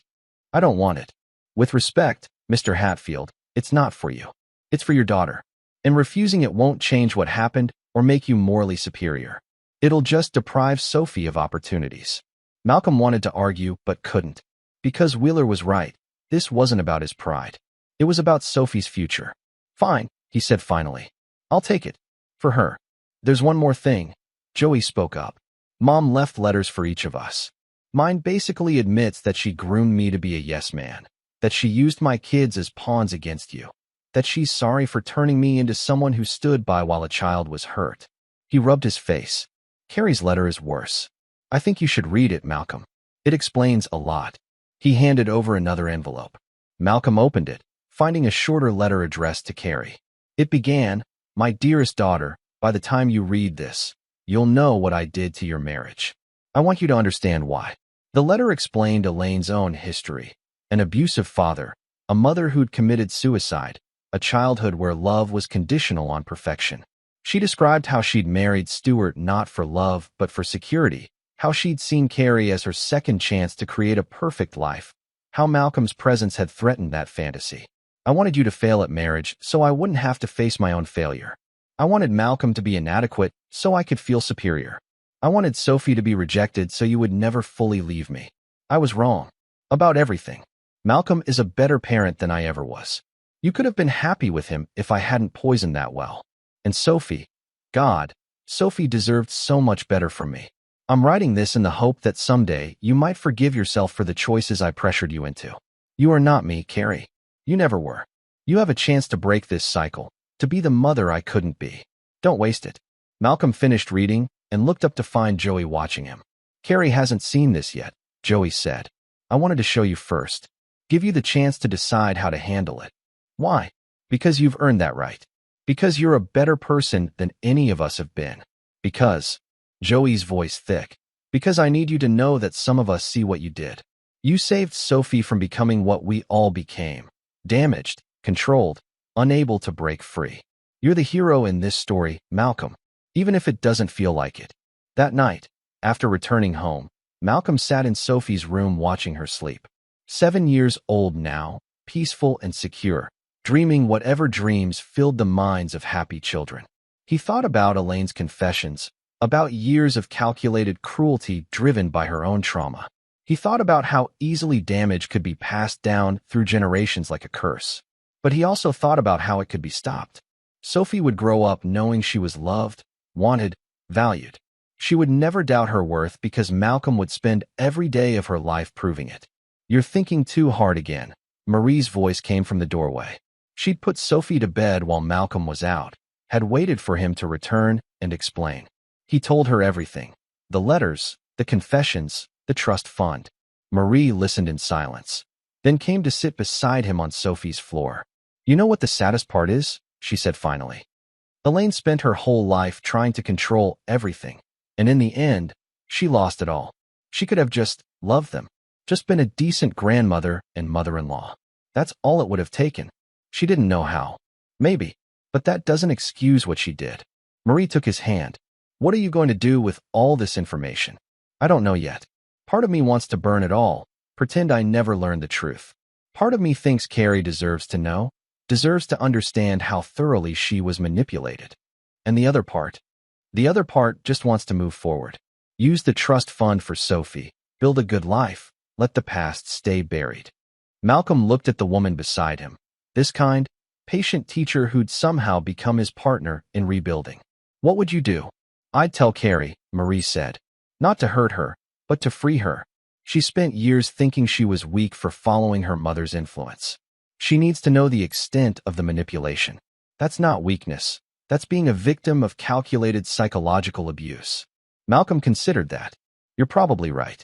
I usually am, Marie said with a small smile. But this is your call, Malcolm. Whatever you decide, I'm with you. Later, lying awake while Marie slept beside him, Malcolm made his decision. The truth wouldn't change the past, but it might help Carrie, and by extension Sophie, understand it. Tomorrow, he'd share Elaine's final confession with his ex-wife. Not as a weapon, but as a gift, the truth that might finally set them all free. Chapter 8. Breaking Chains. Malcolm met Carrie at a coffee shop in Fremont, the same one where she'd asked to meet months ago during their legal battle. It felt appropriate, somehow, coming full circle. Carrie looked healthier than he'd seen her in years. Therapy and independence had softened the hard edges her mother's influence had created. She smiled when she saw him, genuine and warm.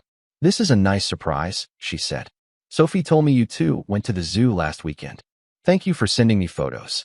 She wanted you to see the new elephant exhibit." Malcolm sat down across from her. "Carrie, I didn't ask you here to talk about Sophie. There's something you need to see." Her smile faded. "That sounds ominous." "It is. It's also necessary." He pushed Elaine's letters across the table. "Your mother left these. Stuart's lawyer gave them to me last week. I've been trying to decide whether to show you or not." "What are they?" "Confessions. About everything she did to destroy our marriage, to control you, to damage Sophie." Malcolm's voice was steady but not unkind. "It's hard to read, Carrie, but I think you need to see it." He watched her face as she read, saw the progression from confusion to disbelief to horror. Tears started falling silently, dripping onto the pages. When she finally finished, she set the letters down with shaking hands. The paternity test was fake. Her voice was barely a whisper. "There was no test. She just told you there was doubt to keep you under control. But Carrie pressed her hands to her face. "I spent 6 years thinking Sophie might not be yours. 6 years carrying that guilt, that uncertainty. Every time I looked at her, I wondered. Every time you were sweet to her, I felt like a fraud. And it was all a lie. All of it." Malcolm leaned forward. "Carrie, I'm not telling you this to hurt you. I'm telling you because you deserve to know that what you've been blaming yourself for, being weak, being controlled, being unable to stand up to your mother, wasn't a personal failure. Your mother was running a psychological warfare campaign against you for decades.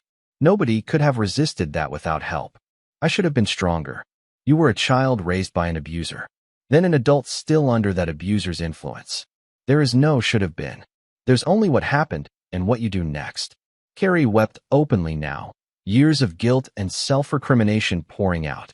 Malcolm let her cry, occasionally pushing napkins across the table, but otherwise giving her space to process. Finally, she looked up at him with red-rimmed eyes. "Why didn't you hate me?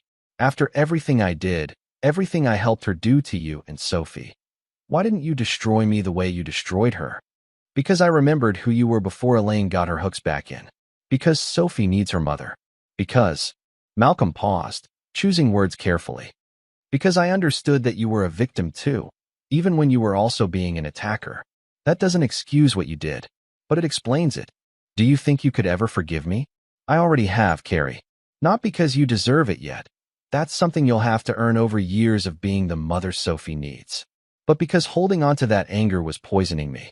I forgave you so I could move forward. I don't deserve that. Probably not. But I'm not doing it for you. I'm doing it for me and for Sophie. She needs us to be able to co-parent without toxicity. She needs to see that people can hurt each other and still choose healing." Carrie absorbed this, then asked the question Malcolm had been dreading. "Did you ever really love me? Or was I always just the mother of your child?" Malcolm thought about the young woman he'd fallen for in college, bright-eyed and passionate about changing the world, about slow dances in their tiny apartment, about the wonder on her face the first time she'd felt Sophie kick, about the way she used to laugh, free and unguarded, before Elaine's influence had wrapped around her again. "I loved you," he said honestly. "I loved who you were and who I thought you could become. But the woman I married changed into someone I didn't recognize. Maybe that was Elaine's doing, maybe it was just life. Either way, the love couldn't survive what we became. But we're better now, as co-parents, as separate people. Do you think?" "No," Malcolm said gently but firmly.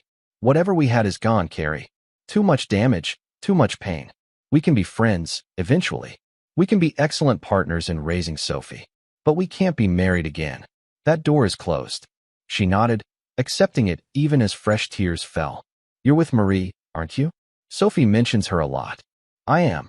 Is she good to my daughter?" "She's wonderful to our daughter. But she also knows her place. She's not trying to replace you. She's just someone who cares about Sophie and me. Then I'm happy for you. I mean that. Carrie wiped her eyes. What do I do now, Malcolm? How do I move past this? How do I become someone worthy of Sophie's trust? You keep doing what you're doing. Keep going to therapy. Keep showing up for Sophie.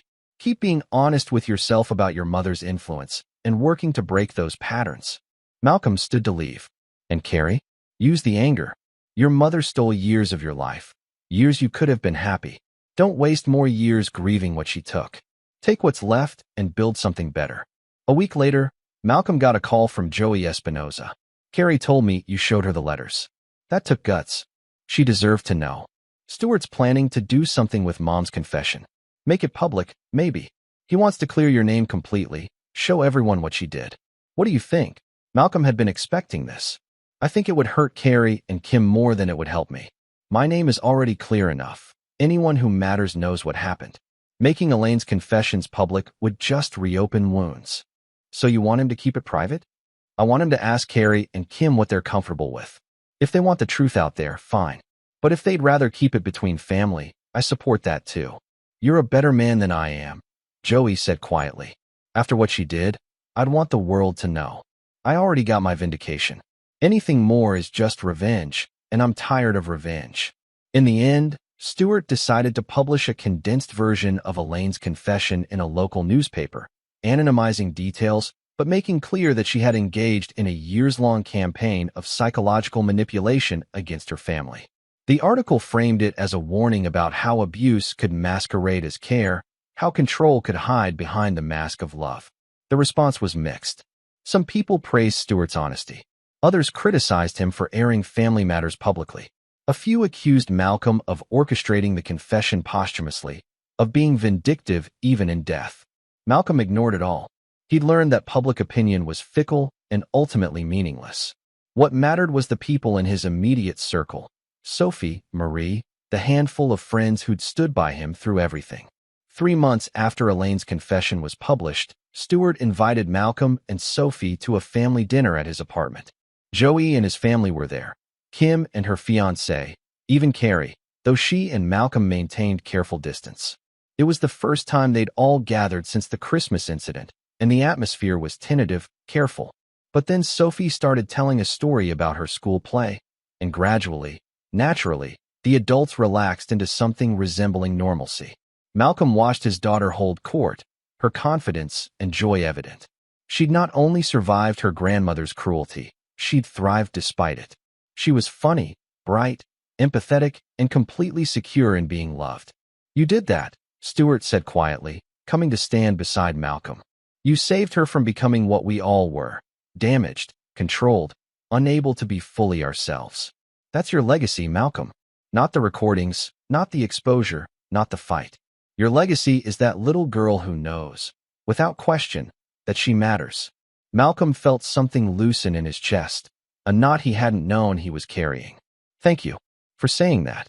I mean it. And Malcolm, I hope you'll let me keep being part of her life. Keep being her grandfather. I know I don't deserve it. You're doing the work. You're trying to break the cycle. That's all I can ask. Malcolm extended his hand. Let's start over, Stuart. For Sophie's sake. Stuart shook his hand, gratitude evident in his eyes. That night, after Sophie was asleep and Marie had gone home, Malcolm sat on his back porch, looking at the stars. His phone buzzed with a text from Bill Wheeler. Saw the article. Proud of you for handling it with class. Drink sometime? Malcolm smiled and typed back. Yeah, on me. Another text. This one from Eugene Kaplan. Poker game next week. You in? In. Leon Casey. Heard through the grapevine that Roy Fisher lost his PI license. Karma's a bitch. Malcolm laughed out loud at that one. He thought about the past year. The war he'd fought. The prices he'd paid. The truths he'd uncovered. He thought about Elaine's final confessions and the strange, sad picture they painted of a woman so damaged that she could only relate through control and manipulation. But mostly, he thought about Sophie sleeping upstairs, about the life they were building together, about second chances and new beginnings. The war was over, not because everyone had reconciled or forgiven each other, but because they'd all chosen to stop fighting. They'd chosen healing over victory, peace over vindication. And in the quiet of his backyard, under stars that had witnessed all of human drama and knew how small these struggles were in the grand scheme, Malcolm Hatfield finally allowed himself to exhale. Chapter 9, New Foundations, continued. 2 years had passed since that Christmas, and Sophie was 9 now, confident, happy, thriving. She'd started taking karate seriously after those father-daughter classes, had recently earned her yellow belt. She played soccer, loved reading fantasy novels, and had inherited Malcolm's dry sense of humor. More importantly, she'd learned to set boundaries, to speak up when something felt wrong, to value herself. Some girls at school were being mean about my sneakers, she told Malcolm one evening over dinner. They said only poor kids were discount brands. Malcolm's protective instincts flared. What did you do? I told them that people who judge others by their shoes are people with boring personalities. Sophie grinned. Then I invited the girl they were being meanest to. She's new and doesn't have many friends, to come play at our house this weekend. Is that okay? Malcolm felt pride swell in his chest. That's more than okay, baby girl. That's exactly right. This was the child he'd fought for.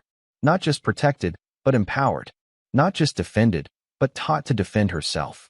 Sophie understood that kindness was strength, that standing up for others mattered more than fitting in with bullies. Marie had become a permanent fixture in their lives. She and Malcolm had gotten engaged 6 months ago, a quiet proposal during a camping trip, Sophie acting as enthusiastic co-conspirator. The wedding was planned for the fall, small and intimate. I like that Sophie will be part of the ceremony, Marie said one evening, reviewing plans. She should know this is about all 3 of us becoming a family, not just you and me. She already thinks of you as family, Malcolm replied. Last week she told her teacher that she has 2 moms who love her different ways. I think that's pretty healthy. What about Carrie? How does she feel about the wedding? She's good with it. We had coffee last week. She's dating someone new, actually. A guy from her nonprofit. She seems happy. And Carrie did seem happy, genuinely so. The past 2 years had transformed her. She'd built a successful career coordinating youth programs for at-risk kids. She'd maintained her therapy, had started teaching boundary-setting workshops at a local community center. Most importantly, she'd become the mother Sophie deserved. Their co-parenting relationship had evolved into something surprisingly functional.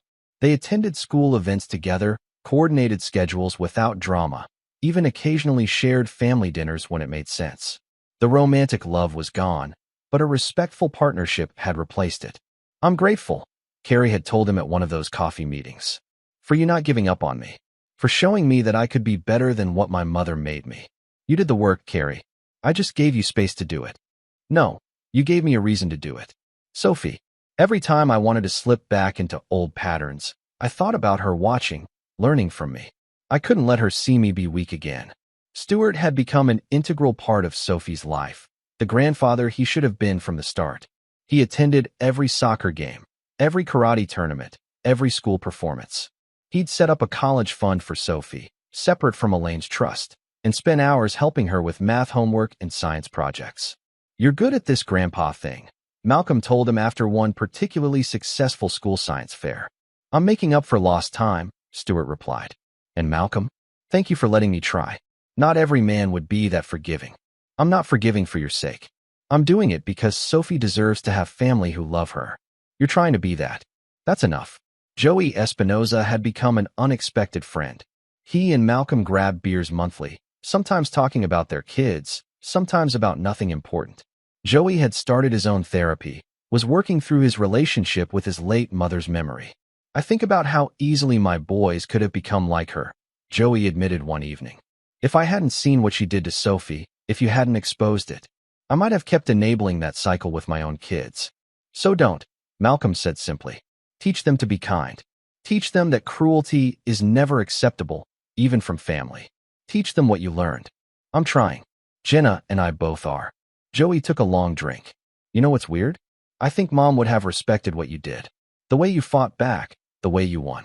She valued strength above everything. And you proved you were stronger than her. Malcolm considered that. I don't think she respected it. I think she resented it. But maybe that's the same thing to someone like her. The trust fund Elaine had left for Sophie sat untouched, growing with interest. Malcolm had consulted financial advisors, set it up properly, but he refused to spend any of it on day-to-day expenses. That money felt tainted, blood money bought with years of cruelty. But when Sophie turned 8 and expressed interest in a summer robotics camp that cost more than Malcolm could comfortably afford, he'd used the trust fund for the first time. It's her money, Marie had reasoned. Elaine left it for Sophie's enrichment. Using it for an educational opportunity isn't betraying your principles. It's honoring Sophie's potential. She'd been right. Sophie had thrived at the camp, discovered a passion for engineering, made friends with kids from different backgrounds. The experience had been transformative. Maybe that's Elaine's real legacy, Malcolm mused.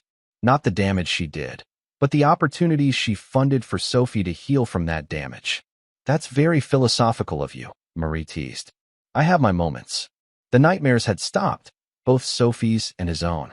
Malcolm no longer woke in the middle of the night, heart racing, wondering what legal attack would come next. He'd learned to sleep peacefully again, to trust that the war was truly over. Dr. Liu had helped with that. 2 years of therapy had taught Malcolm to separate his actions from his identity, to understand that doing difficult things to protect his child didn't make him a bad person. You're still processing the moral injury, Dr. Liu had said in their most recent session. The fact that you had to become someone you didn't want to be. But Malcolm, you need to understand, you didn't become your enemy. You became a warrior. There's a difference. What's the difference? Warriors fight for others. Enemies fight for themselves. You were always fighting for Sophie. That intent matters. Malcolm had thought about that a lot. About the difference between Elaine's cruelty, which served only her need for control, and his own ruthlessness, which had been focused entirely on protecting his daughter. The actions might have looked similar from the outside: manipulation, leverage, exposure. But the motivations were fundamentally different. Elaine had hurt a child to maintain power. Malcolm had hurt adults to save that child from further harm. The moral calculus wasn't perfectly clean. It never would be. But it was clear enough that Malcolm could live with himself. On the second anniversary of the Christmas incident, Malcolm did something he'd been planning for months. He took Sophie to the cemetery where Elaine was buried. "Why are we here, Dad?" Sophie asked. She'd started calling him Dad instead of Daddy this year, another sign of growing up. "Because I want you to have a choice," Malcolm said, "about how you remember your grandmother, about whether you want to forgive her or stay angry or just move on. But I want you to make that choice consciously, not because anyone tells you what to feel." They stood at Elaine's grave, reading the simple headstone, Elaine Marie Pearson, beloved mother and grandmother. "She wasn't very beloved," Sophie observed. "No, but someone chose to write that anyway. Maybe because they wanted to remember the potential she had, not just what she became." Sophie was quiet for a long time. Then, "I'm not angry at her anymore. I was for a while, but now I'm just sad. Sad that she was so unhappy that she had to hurt people. Sad that she died without really fixing things." That's a very mature way to look at it. "I still remember what she did. I won't forget it. But I don't want to carry it around anymore, you know? It's too heavy." Malcolm knelt down, looking at his daughter. This wise, compassionate soul who'd somehow emerged from a battlefield stronger and kinder. "You're an amazing person, Sophie. You know that. I learned from the best," she said, hugging him. As they walked back to the car, Sophie asked the question Malcolm had been expecting. "Do you forgive her, Dad?" "I'm working on it. Some days yes, some days no.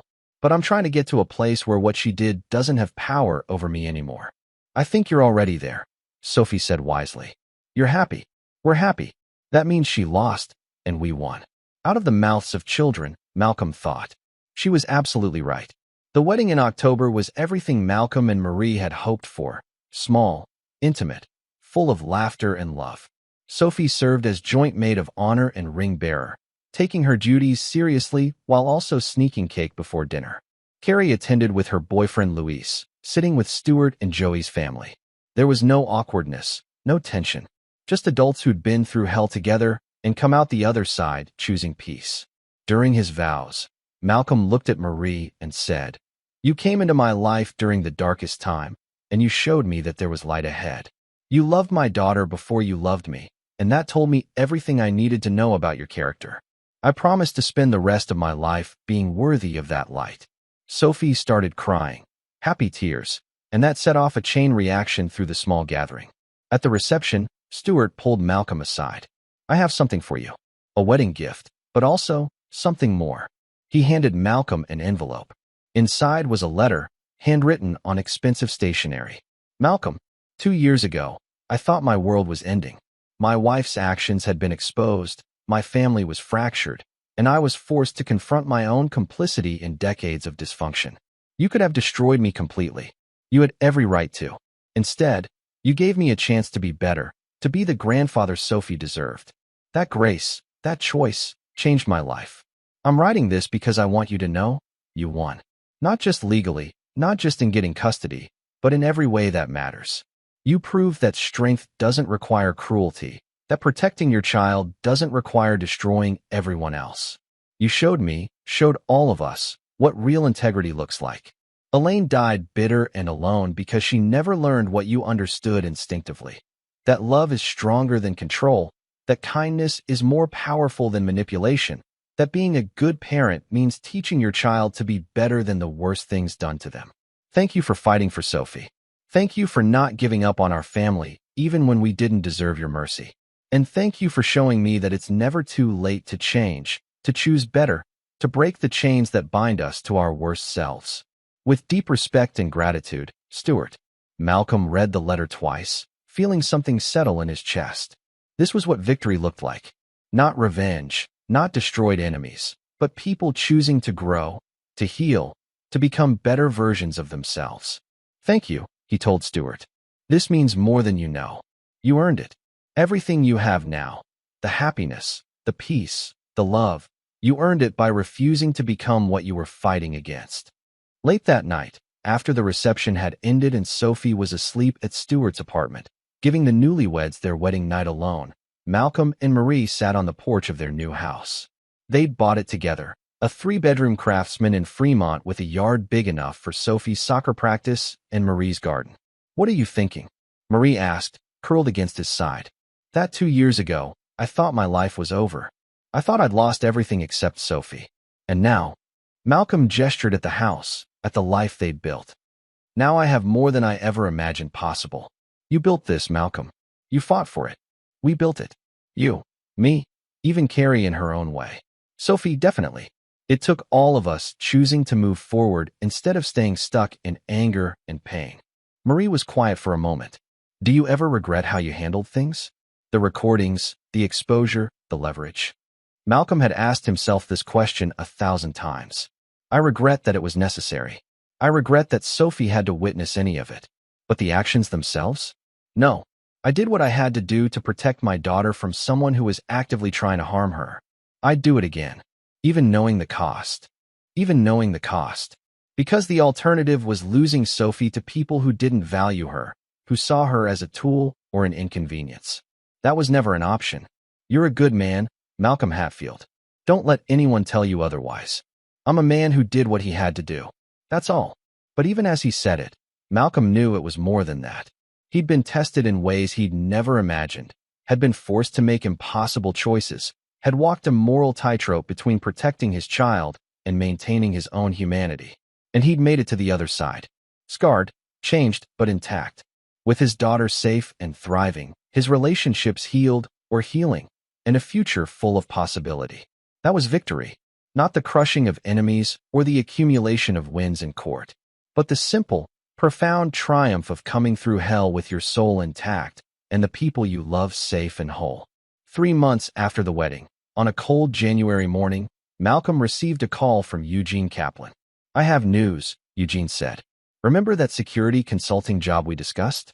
The one heading up a new division? The board approved the position, and we want you for it. Big raise, better hours, more time with your family. Malcolm thought about the offer. More money would mean more security for Sophie, more opportunities.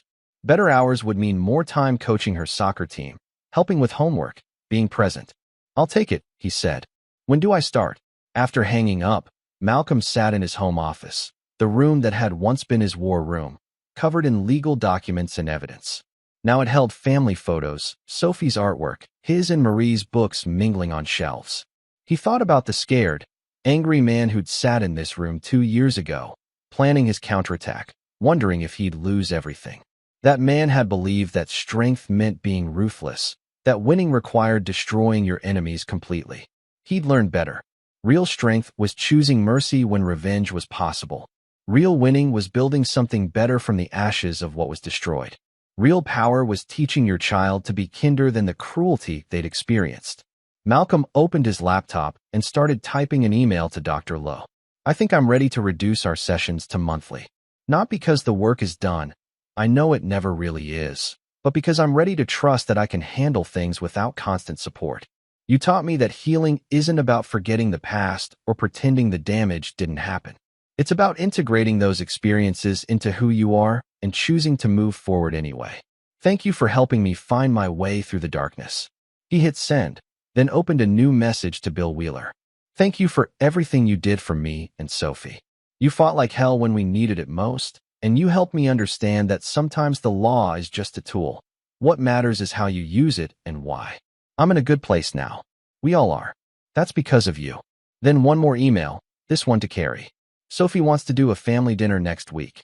You, me, Marie, Stuart. She's becoming quite the little diplomat. Let me know if that works for you. Also, I wanted to say, you're doing great as her mom. Really great. She talks about you all the time, about the things you teach her, the way you listen.